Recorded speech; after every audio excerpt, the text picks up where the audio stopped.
Résolument, ça devenait en fait branché de regarder l'Eurovision. Showcase where everyone is so free, the freedom, the emancipation to be what you want to be. Diversité dans la diversité qui est extrêmement importante parce qu'on est tous différents de l'autre pour une raison ou pour une autre. Mais c'est vrai que quelque part, c'est devenu une plateforme et cette plateforme aussi a permis à l'Eurovision de refaire parler de ce concours. And if we're being totally honest, a lot of people start websites just because they want to get a press pass and they want to come here and get free CDs.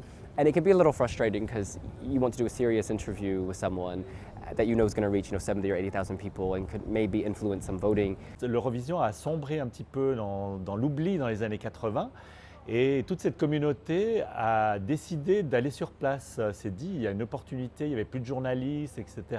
Ils ont réussi à se faire accréditer et ils sont arrivés au concours et ils ont commencé à le faire vivre de l'intérieur.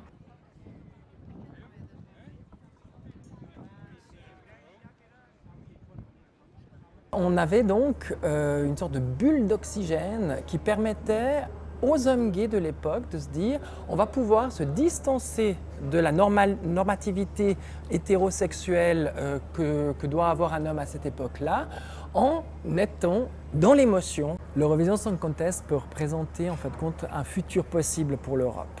C'est-à-dire un monde dans lequel une personne qui naît ne subit pas d'influence pour être homme ou être femme, peut se développer comme elle souhaite se développer, apprendre à vraiment savoir qui elle est et prendre le métier qu'elle souhaite, avoir les goûts musicaux qu'elle veut, s'habiller comme elle souhaite, aimer qui elle veut. Au niveau de la société, c'était important de ne pas montrer ses émotions. Et là, on se retrouvait avec une scène où, une fois par année, il y avait de l'exubérance.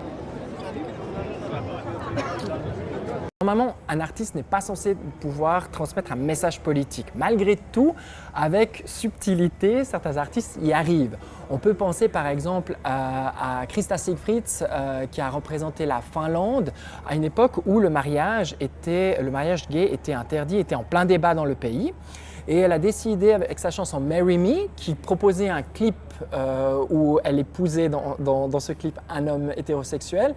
Elle a proposé une alternative sur la scène, c'était d'embrasser une de ses choristes à la fin pour défendre le mariage pour tous. Love is love. Which might explain why gay men love divas, Celine Dion, Whitney Houston. Gay men always love these women, and it's because they're invincible in a way, giving the live performance when again they're walking a tightrope and they might fall off. Et tout cet aspect de différenciation fait en sorte que être gay, être trans, être bi, être intersexe, peu importe, c'est juste un aspect. And it's like gay pride, but it's less threatening. It's less sexualized. It's still a safe space for gay people.